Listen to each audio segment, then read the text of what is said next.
The first time I knew a self-avowed bird watcher, I was in college. My classmate's father talked about how much he loved watching birds. He talked about it a lot. I don't really remember what he said. I just remember that he talked about it. And I didn't learn a lot. What I learned was that he knew a lot about birds and that I didn't. And I didn't feel invited in. I've known people like this about plant species as well, where they say, oh, no, that's the this, not that. It's nice to have picayune knowledge about something. People are like this about opera.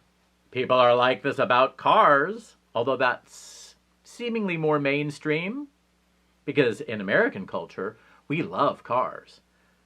Sometimes I will be wearing a pair of shoes that I have found on clearance, and people will ask, are those blah, blah, blahs? And I'll say, I don't know.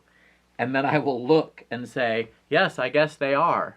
I remember someone saying to me a few years ago, I like your Allbirds, which is a great shoe.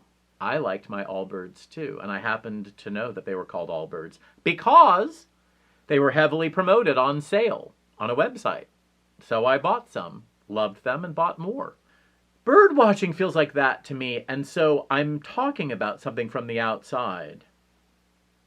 It's also become a bit of a touchstone because, not a touchstone. Well, it is. I think it's a touchstone. I think in some ways bird watching was the dry ground for the thing that caught fire in 2020, which was a sense on behalf of persons who've not lived Black lives, what it might be to live a Black life.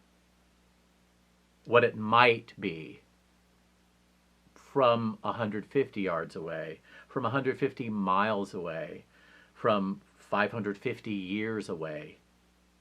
Some kind of sense of what it is like to inhabit that kind of life, to live with the projection and the fear and the hatred and the diminifying and the forced minstrelsy and the pity and kind of two-dimensional engagements that persons who lead Black lives, who live Black lives, who have lived experience as Black persons in the U.S. have. Some hint of it because of a bird watcher in Central Park who was trying to look at birds, which is something I don't understand.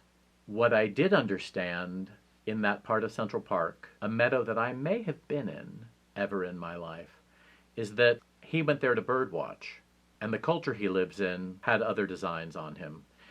And how does one live in that intersection of the taxonomy that's placed upon you when all you want to do is look at taxonomical divisions and markings and details of the birds that have come to a park in the middle of a big city of more than 8 million persons, the allegedly enlightened, progressive, open-minded city of New York.